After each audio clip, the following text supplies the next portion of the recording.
Think about that. If you're wrapping up your career, you get to the Final Four, you get to the championship, and then you send 5 of your players to the NBA with one of them going number 1. I mean, talk about a way to go out for a program and obviously a coach like that. Well, exciting times not only for Duke but for the ACC as well. For me, of course, to be able to go and brag about this next year, as everyone talks about their conferences. ACC network, yes. But everyone talks about their conferences and this, that, and the other, and I think that's great bragging rights for the Blue Devils. But more importantly, it's a recruiting tool for Jon Scheyer moving into that lineup. And Jon Scheyer was here tonight taking pictures with all those picks, those first-round picks, and that's something that he can show because Jon Scheyer coached these guys, recruited a lot of these guys, and what they're trying to do at Duke and keeping this tradition alive, you find a scenario where, drafts like this help the program. Yeah, it's the most important part of it, right? It's the lifeblood, obviously, is to have this and have the players. That's what Coach Cal always depends on this. Look at my track record. He has the most players in the NBA of any college program, currently in the NBA of any college program. I mean, that's really what he has. And when you can sell that to players, they want to come play for you because they want to be on a night like this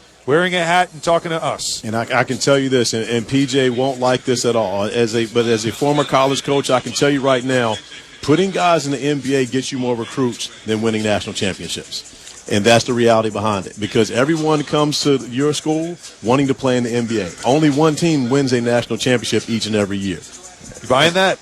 Yeah, I am buying because reluctantly. Not only you don't have to sell them. They know it. You don't have to tell them, hey, by the way, they're looking at you like, you don't think I knew that? Yeah, what do you think I'm doing sitting here? Right. They know exactly. They know how many guys you put in the league, and there were none. The only reason I'm saying there's one left right now, and there's a lot of other, obviously, excellent coaches. But one of the two honchos in terms of putting guys in the league just retired, Mike Kay, and the other one is, I think between them it's 80-some. After tonight, it might be 90, as a matter of fact, before the night's over. Currently in the Those league. two, yes. Yeah, it's an incredible stat when you think about it, but they've just, as far as sending players to the league and then obviously staying in the league, that has been the most important part, getting you prepared for it. But that's really, what matters most. Has it changed? I mean, PJ, obviously, when you were recruiting in the late 80s, building Seton Hall into a team that gets to a Final Four, it's got to be a much different sell than it is today. And coaches have had to evolve in the idea of, you draft players, we want to win, want to build a program. Now it's draft players because I want to develop you so you're ready for the next level. Isn't that essentially the mindset? Well, it changed with the one and dones. I mean, I remember a time when Mike Kay prided himself on they were one of the last ones to not have anybody go. Corey Maggette, if I'm remembering correctly, might have been the first one that players were starting to come out after. In those days, it was after like 2 or 3 years. It was still wow. Yeah, he came out, but they were one of the few that no one had come out, or virtually no one. I remember Corey was one of the first, and then the one and dones. Now you got between the NIL and the transfer portal. You better believe it's changed an awful lot. And again, I mean, you run out of good things to say about Mike Krzyzewski. He's adapted. A lot of guys could not adapt. He's adapted and thrived through a bunch of different eras in college basketball, and he stayed right at the top. My buddy Jay Hart's coach, Jim Boeheim, same thing. Yeah. Those guys, and you see a lot of the other guys, hanging it up. Be it Roy Williams, Jay was a big surprise to me. Right. But I mean, there's two. Well, you realize this isn't for me. Boeheim and Krzyzewski were still strong, going at it, and I don't see the end in sight for Cal right now. No. We do have an end in sight for this draft as we are at pick 48. Remember, there's only 58 picks this year, so we still have 10 left to be made because two teams, the Bucks and the Heat, had to forfeit second-round picks due to some tampering in free agency last year. So we have the rest of the draft to get to, including also one of the Duke draft picks, A.J. Griffin. He went 16 to the Hawks. His father, Adrian Griffin, of course, someone who played for PJ, also played in the NBA. He's going to join us next to discuss that and more. It is the NBA Draft on ESPN Radio, the ESPN app. It is presented by Boost Mobile.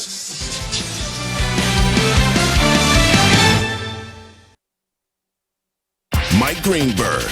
But I found myself feeling, watching the U.S. Open, that surprised me was being incredibly happy that all the live guys got blown out. They all got blitzed. And I don't think it's a coincidence that they all played badly. I think there's just so much psychological stuff going on with them. And they'll all get it back together again. But golf is such a psychological game that I think that it's not a coincidence that all those guys play badly. And I don't know if you've ever had this experience, but sometimes I'll sit down to watch a game or watch a golf tournament or whatever it might be, and I find my emotions go places that I wasn't expecting. I was not expecting to sit there and be happy to watch the live guys struggle. But I must confess, I kind of was. And Phil Mickelson is someone, if you have listened to me or watched Get Up or anything, I have a bit of a relationship with, and I like. Yet I found myself actually feeling somewhat pleased that he did not, under these circumstances, finally win the U.S. Open, which has been the one thing missing from his resume. Greeny with Mike Greenberg, weekday mornings at 10 Eastern on ESPN Radio, and watch exclusively on ESPN Plus. Omaha in June is something unforgettable. The College World Series in Omaha. Don't you know, baby, I was born for this. The place is bouncing and the balls were flying. From the game-changing plays. Thanks to oh my goodness. Oh, baby, I was born for this. To the moments that define a season. Oh, what a catch! Catch all the tradition and the high-stakes action from Omaha. The Men's College World Series presented by Capital One continues on ESPN and ESPN2. Don't you know, baby, I was born for this. Did you miss Canty and Carlin? I love the relationship with Devontae Adams and Derek Carr. Love it, okay? I get it. It's a bromance. It is a bromance. Yeah. Even I, who have now established as a major Aaron Rodgers hater, can't go and say, oh, yeah, it's very similar. It's exactly the same. No. They're not very similar. And you're not being honest. If I'm being honest with you, no, you're not being honest with us. Canty and Carlin, weekdays on ESPN Radio and on ESPN Plus.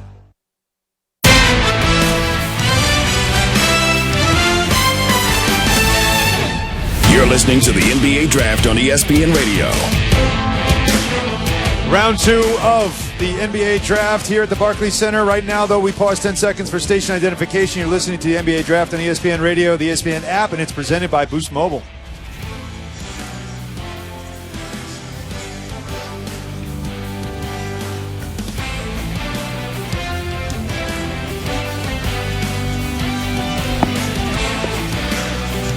Back at the Barclays Center, Alan Hahn, PJ Carlissimo, and Corey Alexander here in the NBA Draft in the second round. We're at pick 50 out of 58 this year. We'll update you on the picks as they go. You guys might like this little nugget. More players were drafted by Duke in the first round before than the Big 12 or the Pac-12. 3 for each conference.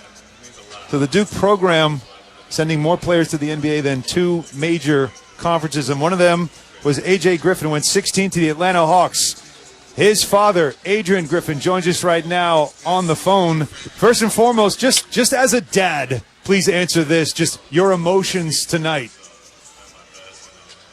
Well, definitely proud, just seeing him, how far he's come, how he's had to fight through a lot of adversity early in his career and never lost his faith, and it was a great night, just to see him walk across the stage. I'm just more proud, just the person that he is, and basketball is great, but I'm just glad that, he's a good person, and the sky's the limit for this kid. And Adrian, of course, with you being in the NBA, a lifer in the league, AJ gets an opportunity to grow up watching it, being a part of it, living that life. How much of an influence have you had as far as coaching him? I know he came and worked out with you when he was coming back from his injury in Florida. And, how much of an influence have you had from that side in comparison to just being a dad and kind of keeping hands off? Man, it's that's a good question. I think it's just the little nuances, you could teach and pass along, especially as a former player and now as a coach. It could be something technique-wise, or it could be something of kind of the mental approach you need to approach a craft. But it's just at the end of the day, it's about teaching them how to be a professional, be a pro at his craft, wake up every day, go to the gym, give maximum effort, how to sleep, what foods to eat, what foods to stay away from. So it's like a holistic approach, and so I mean, you could ask PJ. I couldn't shoot like this kid, so he has the fighting chance. Hey, well, we did get to talk to him, and we've already tried now 2 dad questions, no emotion whatsoever. We're waiting for a little bit of choking. So instead, tell you what, listen to what your son said about when we had him on here about the influence that you had on him. Man, yeah, huge impact. Just not even just a basketball part, but just, life. I can ask him any question really, and he just give me the truth, and he always just been there for me, and to be able to have him as a father is amazing. It's a blessing. So yeah.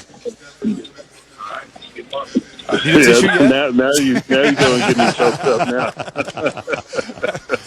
now. That's unfair what he did to you, Adrian. Yeah.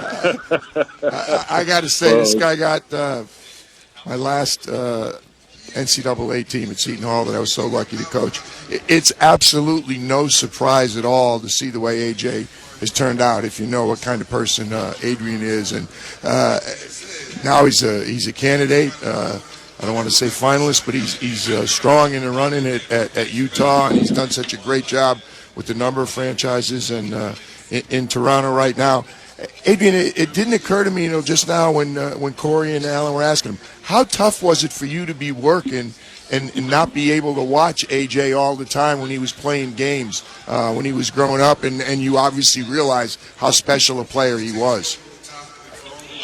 Yeah, that's, as you know, part of being in the NBA is a lot of sacrifice, especially on the family end. You miss a lot of games. You miss a lot of, concerts and everything. It's a tough profession, but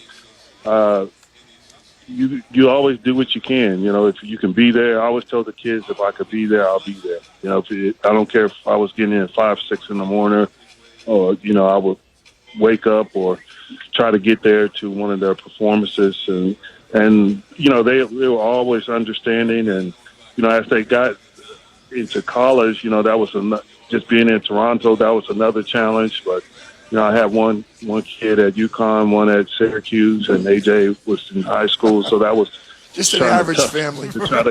Yeah. So, but I was subscribed to almost every